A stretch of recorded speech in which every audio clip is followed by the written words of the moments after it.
Post Hotel.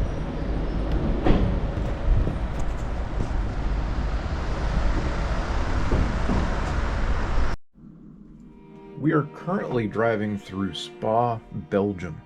That's what you're seeing right now. But I also wanted to kind of circle back real quick and talk a little bit about the Post Hotel in Düren, Germany. That is where we slept on Sunday night going into Monday morning, and what you just saw previously when this video first started.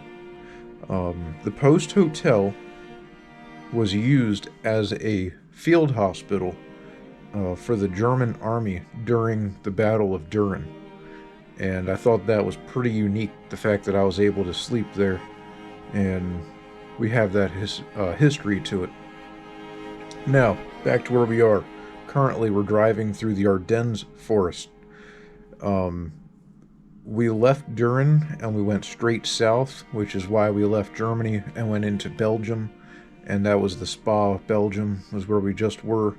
We just left Spa, and now we're driving through some back roads, and now we're in the town of Le Glaise. And obviously part of Battle of the Bulge had occurred in this area. This is exactly where it was, but Le Glaise specifically is right here.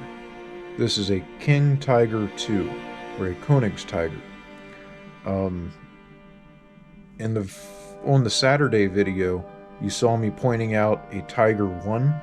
Now we're looking at a Tiger 2. The Tiger 2, I think, was one of, if not the largest battle tanks that the German army had during World War II. Not many of them were made. It's a very rare tank. And this specific one was in combat during the Battle of the Bulge here in this town of Le Glaise. And it was obviously knocked out.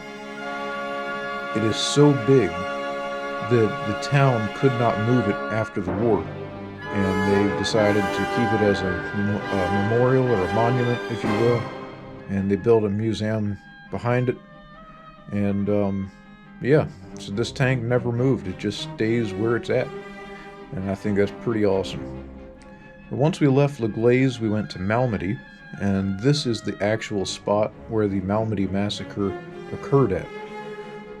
There's a small pavilion. It's actually it's very short of a building, actually. I had to duck to go inside it. But there's some candles here. If you're not familiar, highly recommend to just Google it. The Malmedy massacre. You'll figure out what happened here. It does have all of the names of all of the victims here along the wall.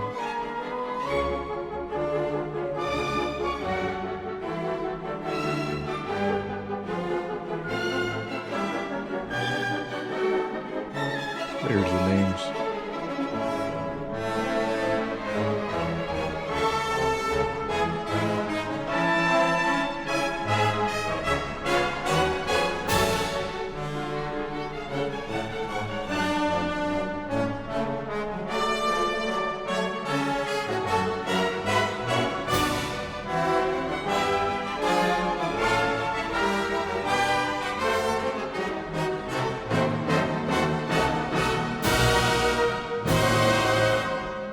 So what strikes me about this is how small this area is.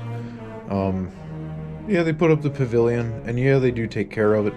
There is a small museum across the street from it, but for the most part, it's very overgrown. There's a tractor dealership next door to it, a Volvo dealership, a lot of traffic. It's a main road, and they put a roundabout in where it used to be a four-way intersection.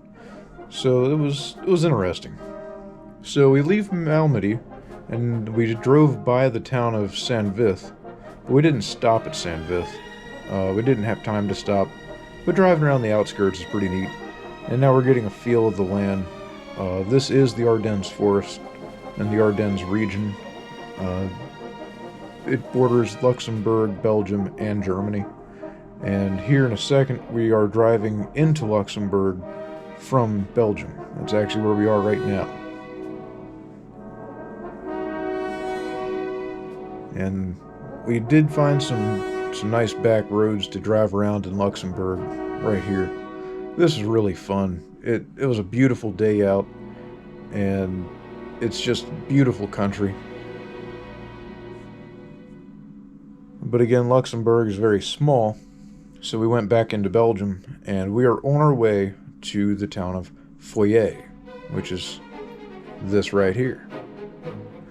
A lot of Americans, myself included, refer to it as Foy, but I believe the correct pronunciation is Foyer. The 506 101st Airborne Division Easy Company was actually in this town. It was very famous in the movie Band of Brothers, so I'm sure a lot of people are familiar with some of these scenes right now that we're looking at.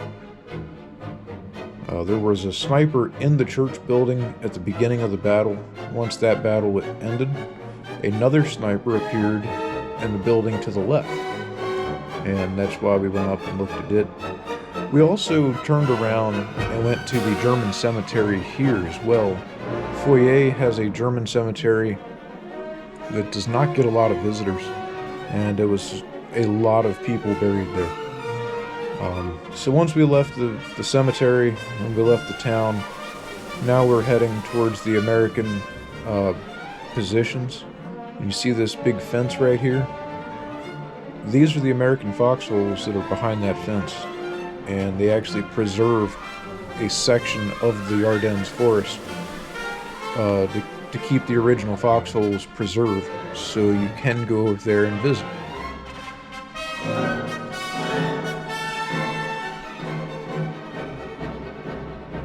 And this is the entrance to those foxholes here. This is really interesting to me. On the other side of the fence, you could still see other foxholes too that were not preserved.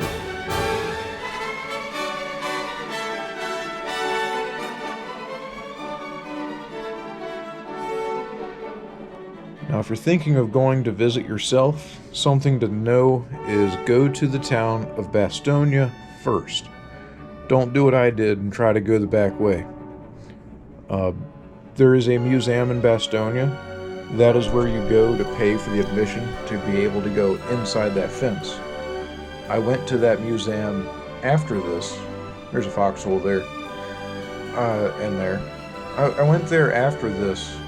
We paid for it and we toured the actual museum, but our ticket was good to go back to the foxholes, but we didn't have enough time because we spent all of our time now. So, little information. Here's a monument that was dedicated for all the members of Easy Company that were killed in action in this area, and that was pretty close to the foxholes and where they were. From my understanding, some of the trees from the forest have been cut down since the war, and they have been converted to farmland. And the area where the command post was for this battle, Foyer, was actually now part of it's in private hands, and now it's being used as a cow pasture. So you can get into it, and it doesn't look the same, but that's okay. Everything in here looks pretty cool. And currently we're leaving Foyer to get to Bastogne, and we are going to the museum.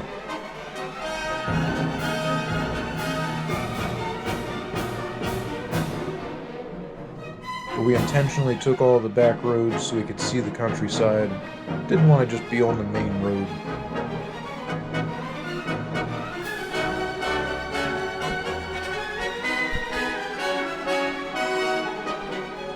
And now we're inside the museum in Bastogne.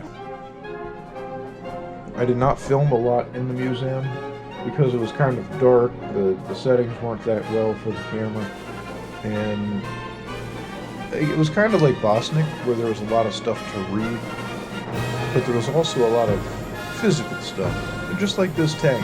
This was another Sherman tank that was in the Battle of the Bulge, and Americans died in that tank.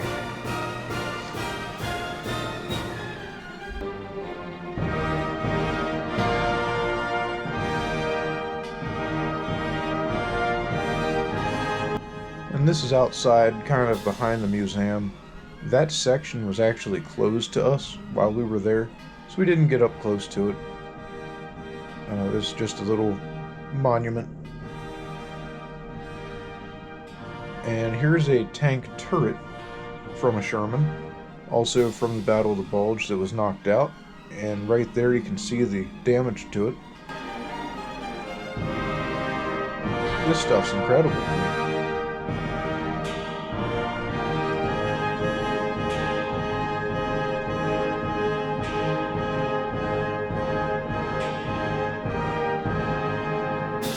Next to this is the the Nurses of Bastogne Memorial, and it's under construction. It's not completed yet.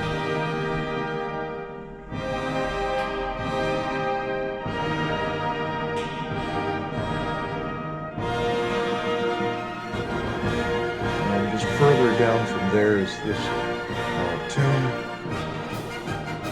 and I'm going to leave a cliffhanger and say you just have to go there to figure out why I went to it. And now we're driving into the town of Bastogne. Just like everything else, we didn't spend much time here either. We just drove through it.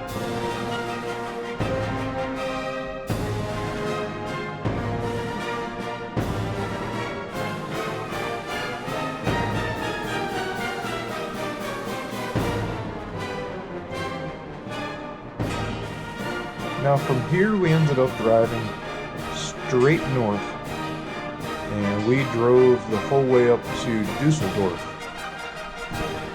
Got a hotel in Dusseldorf, and then once we checked in, we went on a shopping trip, spent time with some family, and then we went to bed. Tuesday morning I got on my flight, and I came back to the U.S. This ends our trip. Hope you enjoyed it. Stay tuned for more.